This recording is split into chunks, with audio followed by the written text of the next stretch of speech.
सो आज हम देखेंगे PSIR optional topper copies analysis में इशिता किशोर मैम की आंसर कॉपी, जिनका रैंक 1 आया था 2022 में। और हम इनके टेस्ट में से क्वेश्चन देखेंगे। Political science as a master science. देखते हैं कि 10 मार्कर में कैसे क्वेश्चन की डिमांड को एड्रेस करते हैं, कैसे अपने आंसर को प्रेजेंट करेंगे। सबसे पहले इंट्रोडक्शन में एरिस्टोटल से शुरू करेंगे। Aristotle is regarded as the father of political science, as rich intellectual tradition that started as a branch of philosophy.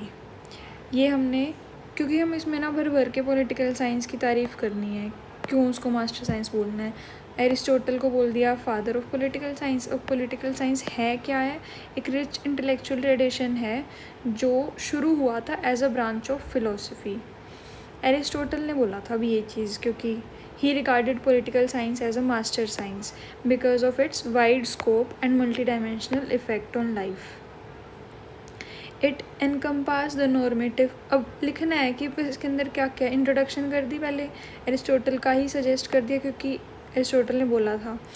अब क्या क्या आता है इसमें? It encompasses the normative aspects like peace, justice, equality, harmony and also the substantive aspect like constitution. कि इसमें हमारे पास normative questions को भी डील कर लिया और सब्सटेंटिव क्वेश्चंस को भी डील कर लिया। जैसे कॉन्स्टिट्यूशन, एरिस्टोटल ने एनालाइज करा था 158 कॉन्स्टिट्यूशंस को, क्योंकि रिपब्लिक, एरिस्टोटल की republic, laws, allocation of resources. अब इसको एक बैलेंस अप्रोच शो कर दिया। It is a balance between these aspects that enable the resurgence of discipline with behaviouralism. SM Lipset की बता दी इन्होंने एक। After it was discarded as an armchair theory, कि मतलब जो नॉर्मेटिव थ्योरीज थी ना, उनको बोल दिया था बिहेवियरलिस्ट ने आर्म चेयर थ्योरीज़ की। ये थ्योरीज तो अभी किसी काम की नहीं रही हैं, तो हमें बिहेवियरलिज्म लेके आना पड़ेगा, इस डिसिप्लिन को साइंटिफिक बनाना पड़ेगा। लेकिन इस डिसिप्लिन में एक बैलेंस था एस्पेक्ट्स का, नॉर्मेटिव और सब्सटेंटिव दोनों एलिमेंट्स को डील करते थे। इसलिए रिसर्च हुआ ये डिसिप्लिन दोबारा से। और फिर पोस्ट बिहेवियर आया। With the post behaviour movements it value pluralism is back in the centre. Behaviouralist आगे इन्होंने फोकस कर दिया फैक्ट्स पे, मैथ पे, क्वांटिटेटिव थिंग्स पे। फिर पोस्ट बिहेवियर ने फिर से वैल्यू को सेंटर में लेके आ गए। Thus political science thrive as a discipline not just because it is the science of homogenization.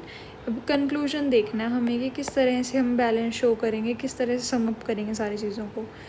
दस political science thrive as a discipline not just because it is the science of homogenisation, कि सिर्फ analysis के लिए use नहीं करते but also the art of differentiation.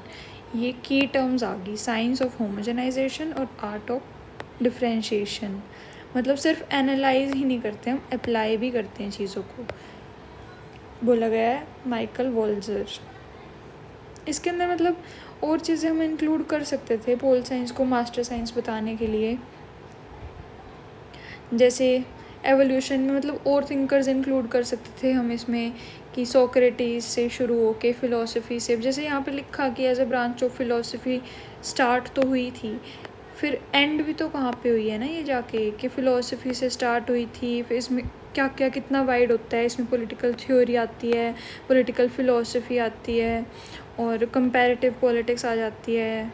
Science बन गया था बिहेवियर एवोल्यूशन के टाइम पे। फिर पोस्ट बिहेवियरलिज्म में फिर से वैल्यूज़ आ गई थी, थिंकर्स आ गए इसमें हमारे, प्लेटो, एरिस्टोटल, जो भी आगे भी डेविड ईस्टर्न का कर देते। मतलब कुछ ना कुछ इसमें हम वैल्यू एडिशंस कर सकते थे, बट 10 मार्कर है, एक बैलेंस आंसर कर दिया इस तरह से हमने प्रेजेंट।